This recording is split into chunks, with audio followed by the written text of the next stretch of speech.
We continue now at the top of Daf Peitasam and Bezin Meseches Gittin. This is Gittin Daf 89b. The Gemara continues, there was a woman and a rumor went out that she had a Kiddushin L'chad mi b'nei Planya to one of the children of so-and-so. And Rashi explains, L'chad mi b'nei Planya, v'lo hayu omrim le'ezeh mehem. They didn't say which one of the children, which one of the sons she had Kiddushin with. Amar Rava says, Afilu lemando Amar lo mevatlin on kala, even according to the one who says that we're normally not mevatel a kol, but ha mevatlin on kala, here we're able to suppress the rumor, we can be mevatel the kol, because meimar amri, because people will say, Ainu behu rabbanan b'kiddushay, the rabbanan looked into this kiddushin, they looked into this rumor, v'kiddushay katan have, and it was kiddushin to a katan, to a minor, and that's why it was not an issue. And the Gemara continues, there was a woman, and a rumor went out that she had Kiddushin with a katan, with a minor, but he appeared, he looked like a gadol. Amar le Rav Mordechai le Rav Ashi, Rav Mordechai said to Rav Ashi, have a uvda, there was a case like this. V'yamra, and they said, Adayin lo higia leflagus Ruven. And Rashi explains, Adayin lo higia leflagus Ruven, Kilomar, this means to say, Ein chachma v'chikrei leiv lekatan b'shanim. When you have a katan in terms of age, even if his body is like a gadol, but he doesn't have chachma, like it says, like it's written, it's the adults that have chikrei leiv. And this child over here, even though he's tall, it looks like he's an adult, but it's clear from his deeds that he's a minor when it comes to his age. And therefore, when she marries someone else, people will say that the Rabbanan looked into this rumor about the Kiddushin, and in terms of his age, this boy was a katan, and therefore there was no concern. And the Gemara brings a pasuk, which is the reference of Leflagos Ruven. The pasuk says, Shenemar, like it says, Leflagos Ruven Gedolim Chikrei Leiv, uses this term Leflagos Ruven, and it refers to Chikrei Leiv, it refers to this understanding. And the Gemara continues at the two dots. The Mishnah said, "Uvilvad shalote sham amasla." We rely on the rumor unless there is some kind of mitigating factor, unless there's some kind of explanation. Amar Rabba bar Rav Huna says, "Amasla sha'amra." When we talk about the mitigating factor, afilu mikan v'arasar yamim. Even if we hear about it from now until 10 days from now, even if it's 10 days from now that we hear about the amasla, that is sufficient. Rav Zvid says, b'makom amasla, in a situation where it's possible there's an amasla, even if we don't hear the amasla, choshen la'amasla, we can be concerned, or we can say that there is an amasla. And Rashi explains, b'makom amasla choshen la'amasla, afilu ein amasla, meaning even if we didn't hear any mitigating factor, elamakom u'pesach yesh l'davar, but there is some kind of opening where there's possibly an amasla, shenucha lilmod sham amasla, we can learn over here that there's an amasla, choshen sham amasla plonis li yesh l'davar, so we say, maybe there is an amasla to this rumor, v'akol batal, and in such a situation, the rumor is going to be batal. That's Rav Zvid's opinion. And the Gemara continues, Eisvei Rav Papa Rav Zvid. Rav Papa asks Rav Zvid the following question from the language of our Mishnah. Uvilvad shalote sham amasla. It says, as long as there's no amasla. It sounds like you have to actually have an amasla. Amar Le said to him, b'makom amasla kamar, doesn't mean to say there's an actual amasla. It means to say that there's reason to believe that there's some kind of mitigating factor. Rashi says, Uvilvad shalote sham amasla, alma amasla behedya bin, and it sounds like you need an amasla, an actual amasla. Hachi garsin amar Le b'makom amasla kamar v'amasnisin kai hai teirutz. In other words, here it's not talking about where there's an actual amasla. It just means to say there are circumstances which lend themselves to assuming that there might be a mitigating factor. And the Gemara continues, Amar le Rav Kahana le Rav Papa.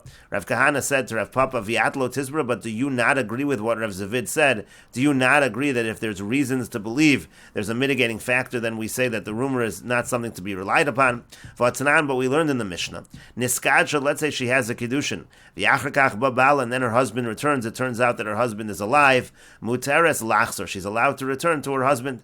And what's the reason for that? Lav mishum di'amrinan, isn't it because we say exactly this idea? Al Tanai Kaddish, we say that the Kiddushin must have been on condition, and therefore essentially we are providing an amasla, even though we haven't heard an amasla. And the Gemara says, Shani Hassam, it's different over there. Diasi Baal v'kama. In that case, the husband's coming and he's protesting, and so over there the circumstances are different. We'll see Rashi in a moment.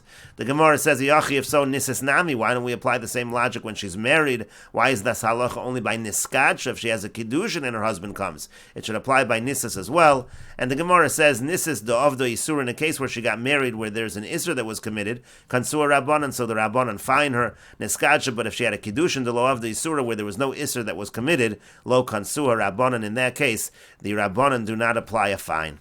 And Rashi explains, Amar le Rav Kana le Rav Papa v'yatlo tizbra, do you not agree dim yesh pesach limtzo amasla, that if there's an opening to find an amasla de samchinanu minasvinan la, that we rely on that and then we allow her to be married? We say that there is a mitigating factor, and we say we don't have to pay attention to the rumor.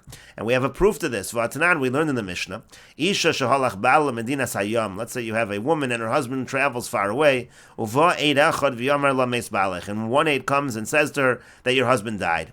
V'niskach, and then she has a kiddushin with someone else. Muteres lachzor l'rishon. She's allowed to return to her first husband if her first husband returns from his trip. V'ilu gabe nisis. Now, whereas let's say she got married to an individual while her husband was away, katani hasam. So it says over there, teitse mizo mizeh. She has to leave both of them. She has to leave that second husband, and she's not allowed to return to her first husband. V'yafagav da'anusi. Now, even though it was circumstances beyond her control, sharei bezin horu alinase. Bezin even issued a ruling that she's allowed to marry someone else. Mishum chashasha. Nevertheless, we're strict because otherwise we're afraid that people will have suspicions. The lo leimru giresh rishon, because people might think as follows. They might think the first husband divorced her. V'nasa sheni, then she married the second husband. V'achshav hi chozeres lo mishanisas. Now she's already been married to a second husband, and now she's returning to her first husband, which is usher. It's usher to be machzir grushaso. It's usher for a person to return to the wife, to the woman that he divorced, if she married someone in the interim. But when it comes to a case where she took a kiddushin from a second person but didn't actually marry the second person, we're not concerned with this. And what's the reason why she returns to her first husband and she doesn't need a get from the second one? Here you certainly have, it's even more than a rumor. We know she had a kiddushin with a second individual. Everybody knows there was a kiddushin over here. So why aren't we concerned that we should have the same exact concern? She had a kiddushin with a second individual, and now we should be afraid that really people will think that the first husband divorced her, then she had a kiddushin with someone else, now she's going back to the first husband. So la'av mishum, so isn't it because of this exact reason? The yesh kan makam amasla, we have some kind of mitigating factor, even though we didn't hear the mitigating factor, we can come up with it. Lismoch alav, we can rely on it. When she returns to her first husband, people will just say, Vada yesh pesach l'davar, there must have been some kind of reason for this. Shal tanai kid shasheni, perhaps the second person who had a kiddushin with her, he had a kiddushin al tanai. Shem yavo bala shagir shemi medinas hayam, that if her husband comes who divorced her from medinas hayam, sheyu kiddusha b'teilin. He said that entire kiddushin, that was part of the condition of the kiddushin. The whole kiddushin will be bottled if your husband returns. Shaya bala chaviv, because it was known that her husband was beloved to her. El lakach gir, he just divorced her. Shelo yachol lavo. The only reason he divorced her was because he was going on this faraway trip, afraid he wouldn't be able to come back. Al ma'afagav de lo yatsa amasla zemeyolam samchina. Don't you see from this case over here that even though there is no amasla, but we can rely on the fact that people have an opening to create the amasla, and that's enough. And Rashi continues, Shani Hach, it's different over here. It's not because of the Amasla that we're allowing her to go back to her first husband. The Yasi Baal V'koi, the difference over here is that the husband is coming back, he's standing in front of us. Umeimar Amri Me'olam Lo Gir Shabal, and people actually won't think that the first husband divorced her and then she went to the second husband and then is going back. That's not what people will think. They're going to think Me'olam Lo Gir Shabal. They're going to realize there was no divorce. Elahaisa Savura Shameis. Rather, they're going to understand the truth that she thought that he died. V'niskach, and then she took a kiddushin because she thought that he was dead. V'enam kiddushin, and in fact it's not a kiddushin at all, and that's why she's allowed to go right back to her first husband.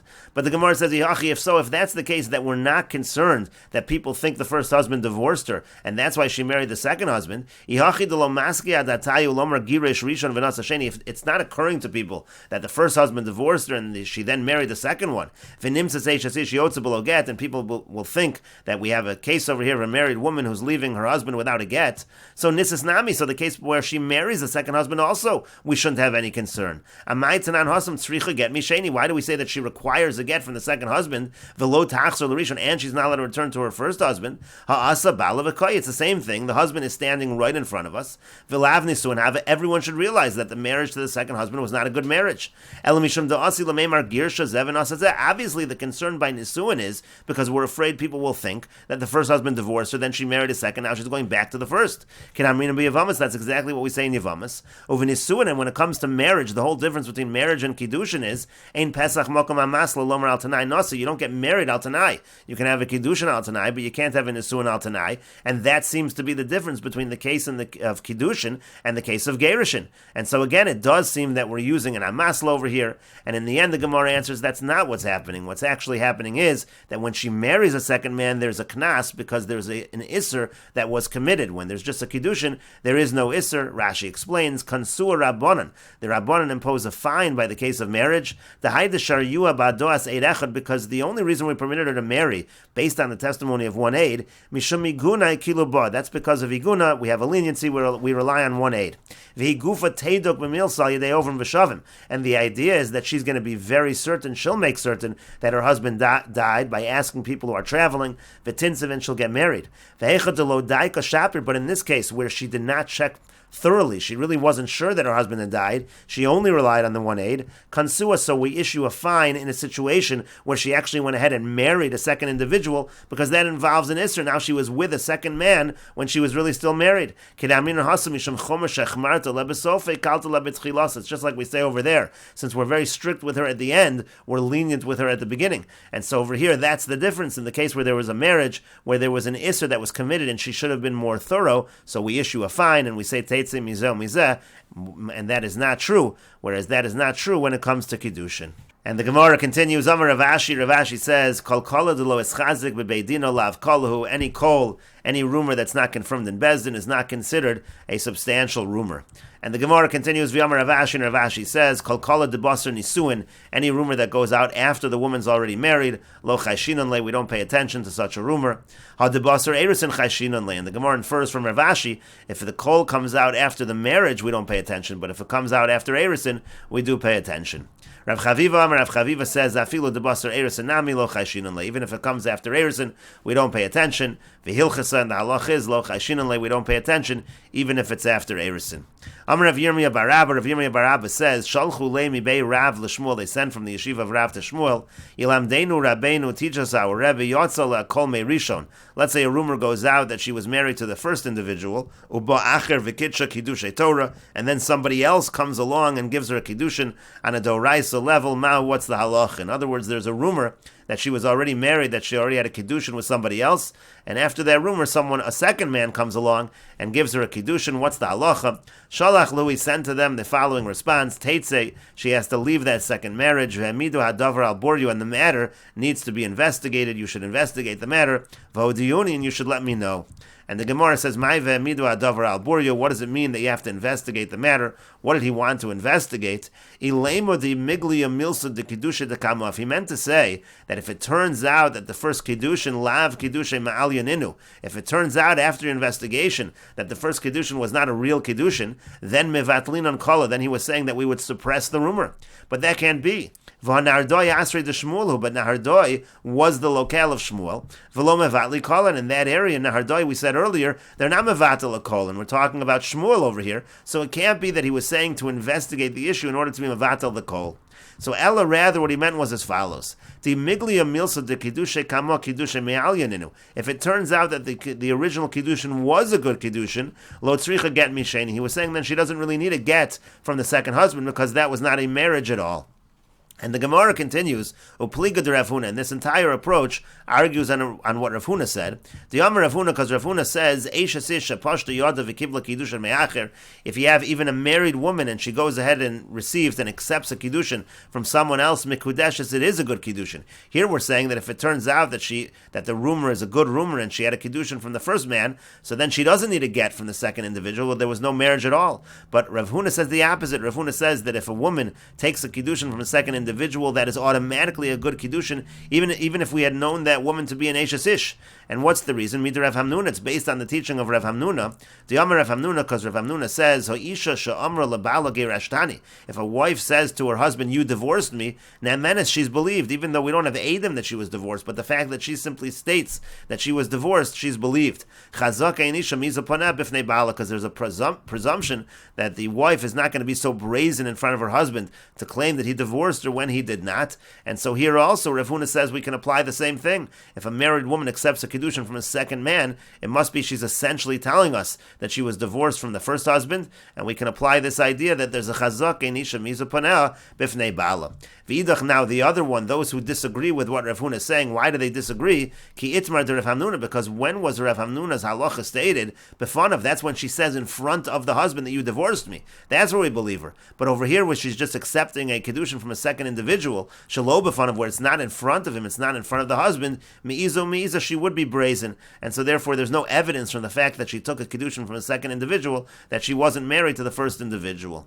And the Gemara continues, Lo matzu davar al bor yumahu. Now what happens if they investigate the situation and it turns out that it's not true? It turns out that there was no kiddushin from the first husband. Amar Rav Huna says that in such a situation, megaresh rishon, so the first one should divorce her, v'nosei sheni, and then she'll marry the second husband. Avol megaresh sheni v'nosei rishon lo, but to divorce the second and marry the first, that we're already not going to allow, because that people will think something happened that was not appropriate. My time, or what's the reason? Because people will think that this person is returning and remarrying the woman he divorced, and she had already had an erison with someone else. In other words, the Gemara is essentially saying, let's say you have this situation where the rumor went out that she had a kiddushin with a first individual, and then she took a kiddushin from a second individual. It turns out that the rumor was not true, so she was not a married woman at all at the time she took the second kiddushin. But Rav Huna nevertheless says that she should divorce from the first individual and marry the second, and not the reverse. She should not go ahead and marry the first individual, even though she was never married to the first individual. It's not really an issue, but still she should not divorce the second and marry the first, because people will still think she may have been married to the first and there was a divorce, and then she had an erison with the second, now she's going back to the first, which of course would be a problem. Rav Shina Brei Ravidi Amar, Rav Shina Brei Ravidi says, Af megari sheni v'nosei rishon, she can even separate from the second husband and marry the first. That's not an issue at all. Meimar Amri, because people will say, when they see that happen, they'll say, Aini Rabbanan b'kiddushay, the Rabbanan investigated the kiddushin, the kiddushay tos havin, it was a kiddushin that was betos, it was a kiddushin that was mistaken. They're not going to think that this is a situation of machzir grushaso. Rashi explains, Ainu bei Rabbanan b'kiddushay sheni, the Rabbanan must have looked into the kiddushin of the second man, v'lav kiddushin inu, it wasn't a kiddushin, mimnei shaisa mekudeshas l'rishon, because she was mekudeshas already to the first one. V'lo yomru shager shatchila, they're not going to assume that the first one divorced her,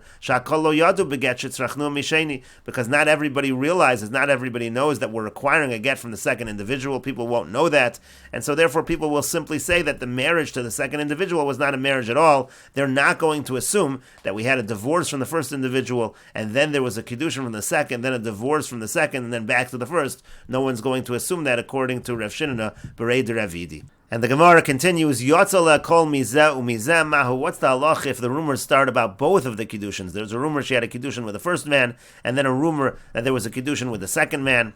And Rashi explains, Yotzala kol mizeh v'achar kach mizeh. A rumor goes out that she married the first man, and then a rumor goes out that she married the second man.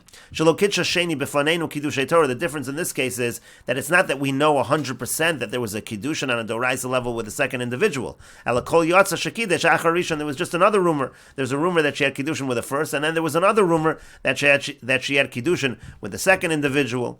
Amar Papa says, Avzu, also in this case, megaresh rishon v'nosei sheni. She has to divorce the first husband and marry the second husband. And Rashi explains, Af bezu megaresh rishon v'lo yegaresh sheni v'yisa rishon. She shouldn't divorce the second husband and marry the first husband. V'af agav the kol bi'alma havenami hanach kiddushay sheni. Now, even though in this case it would seem to be a little more lenient, because the kiddushin with the second individual, it's not a kiddushin that we know about 100%, it's also just a rumor. But still, we don't allow her to marry the first one, chashina de lo leimra, because we still have that concern. People shouldn't say, giresh rishon tchila, that the first individual divorced her, v'kiddush sheni, and then she had a kiddushin with the second, v'achshav choseres l'rishon grusha shenesaris, and now you have a situation where she's returning to her first husband after she was divorced, and she had an erison. Even in this case, we are strict.